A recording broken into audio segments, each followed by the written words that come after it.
Chapter में देखते हैं हम लोग महान्यायवादी तथा नियंत्रक एवं महालेखा परीक्षक को, attorney general and controller and auditor general के बारे में हम लोग देखेंगे। तो भारत के 3 विधि अधिकारी हैं। भारत का महान्यायवादी, भारत के 3 विधि अधिकारी हैं। कौन कौन है? एक है भारत का महान्यायवादी यानी attorney general of India, Bharat का महाधिवक्ता यानी सॉलिसिटर जनरल ऑफ इंडिया, और भारत के अपर महाधिवक्ता यानी additional solicitor general of India. तो इन सब की नियुक्ति कौन करता है? अभी हमने पिछले क्लासेस में बताया है कि इनकी नियुक्ति जो है वो राष्ट्रपति करते हैं। राष्ट्रपति के पश्चात पर्यंतक ये मतलब अपना पोस्ट धारण करते हैं। भारत का प्रथम न्यायवादी कौन था? तो ये थे MC सीतलवार। भारत के प्रथम महान्यायवादी कौन थे? तो ये थे MC सीतलवार। भारत सरकार को कानूनी विषयों पर परामर्श कौन देता है? तो ये देता है महान्यायवादी यानी अटॉर्नी जनरल देते हैं, कानूनी विषयों पे अपने सलाह देते हैं। भारत का सर्वोच्च विधि अधिकारी कौन होता है? तो ये होता है भारत का महान्यायवादी। देखिए, सरकार के अगेंस्ट भी तो केसेस होते हैं ना भाई। भारत का लोकतंत्र की यही तो खूबसूरती है कि यहाँ पे जनता को काफ़ी ज़्यादा शक्तियाँ दी गई है। जनता पूरी एम्पावर्ड है। अगर पूरी जनता अगर बहुत अच्छे तरीके से शिक्षित हो जाए तो आप ये समझिए कि भाई सरकार को कई मामलों में घुटने पे लाया जा सकता है। खास करके कभी भी कोई सरकार जो है वो गलत निर्णय नहीं ले सकती है अगर पूरी जनता पूरी तरीके से शिक्षित हो जाए। तो भारत का महान्यायवादी किसका विधि सलाहकार होता है? तो ये भारत सरकार का विधि सलाहकार होता है भारत का महान्यायवादी। राष्ट्रपति द्वारा महान्यायवादी को सौंपे गए कार्य, इसको देखते हैं। भारत सरकार से संबंधित मामलों को लेकर उच्चतम न्यायालय में भारत सरकार की ओर से पेश होता है महान्यायवादी। संविधान के अनुच्छेद 143 के अंतर्गत राष्ट्रपति की ओर से उच्चतम न्यायालय में भारत सरकार का प्रतिनिधित्व करना। सरकार से संबंधित किसी मामले में उच्च न्यायालय में सुनवाई का अधिकार। तो ये सब है किसको? तो महान्यायवादी को है। देखिए, यहाँ पे जो प्रश्न छूट जाएंगे उसको मैं खुद करा दूंगा। अनुच्छेद 76(4) के अनुसार महान्यायवादी किसके प्रसाद पर्यंत पद धारण करेगा? तो ये करेगा राष्ट्रपति के प्रसाद पर्यंत पद धारण। भारत के महान्यायवादी को संसद के दोनों सदनों में बोलने, कार्यवाहियों में सम्मिलित होने, किसी भी संसदीय कमेटी का सदस्य होने का अधिकार है, परंतु वोट देने का अधिकार नहीं है। वोट देने का अधिकार किसको होता है? तो सिर्फ जनता के चुने हुए प्रतिनिधि को। सॉलिसिटर जनरल कौन होता है? तो सॉलिसिटर जनरल होता है महान्यायवादी का अधीनस्थ। जो महान्यायवादी हैं उनके जस्ट नंबर 2 पे आते हैं, तो वो आते हैं सॉलिसिटर जनरल। वर्तमान में भारत के महान्यायवादी कौन हैं? तो अभी हैं के वेणुगोपाल।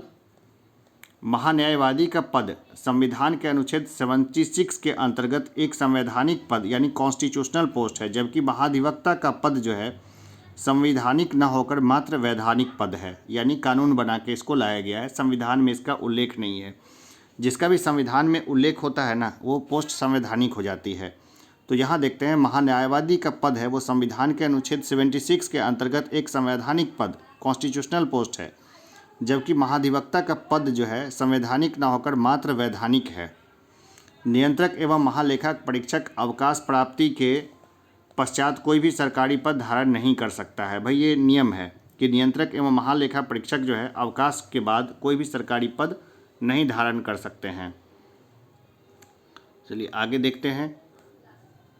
भारत के प्रथम नियंत्रक एवं महालेखा परीक्षक कौन थे?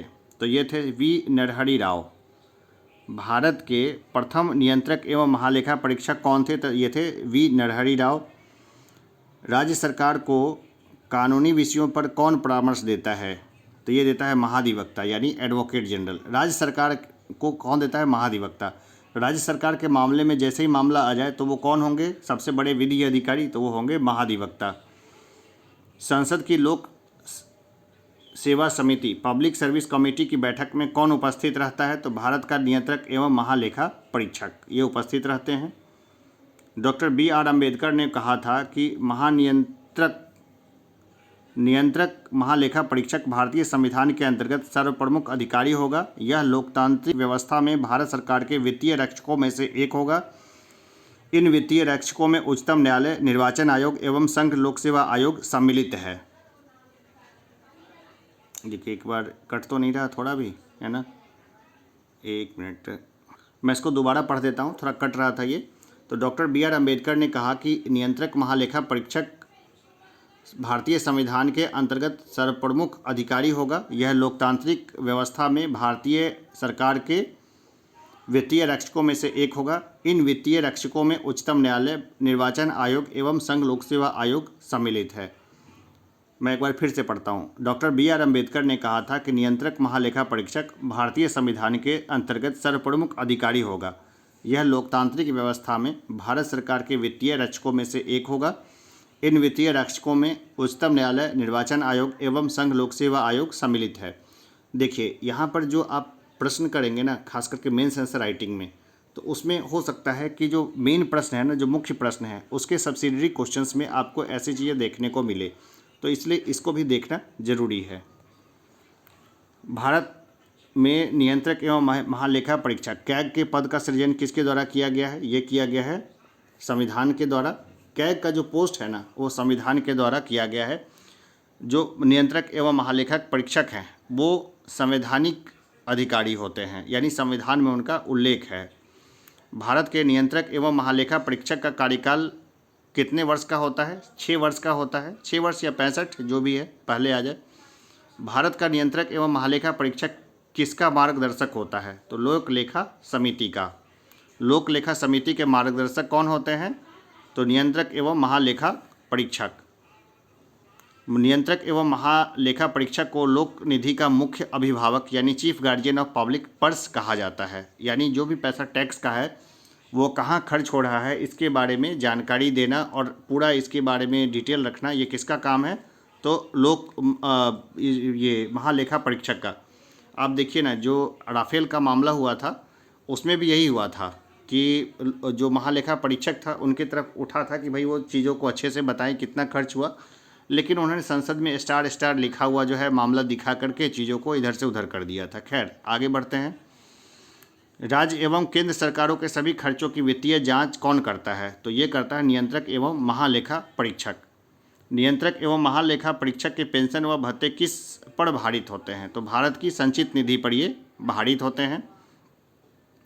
अब देखते हैं भारत के नियंत्रक एवं महालेखा परीक्षा से संबंधित महत्वपूर्ण अनुच्छेद। भारत के नियंत्रक एवं महालेखा परीक्षक से संबंधित अनुच्छेद को हम लोग देखें तो अनुच्छेद 148 में देखें संबंध विषय क्या है। अनुच्छेद 148 भारत के नियंत्रक एवं महालेखा परीक्षक की नियुक्ति एवं पदमुक्ति से संबंधित है। 149 है नियंत्रक एवं महालेखा परीक्षक के कार्य एवं शक्तियों से संबंधित है। 150 है संघ तथा राज्यों के लेखा प्रारूपों के संबंध में राष्ट्रपति को सलाह से संबंधित है।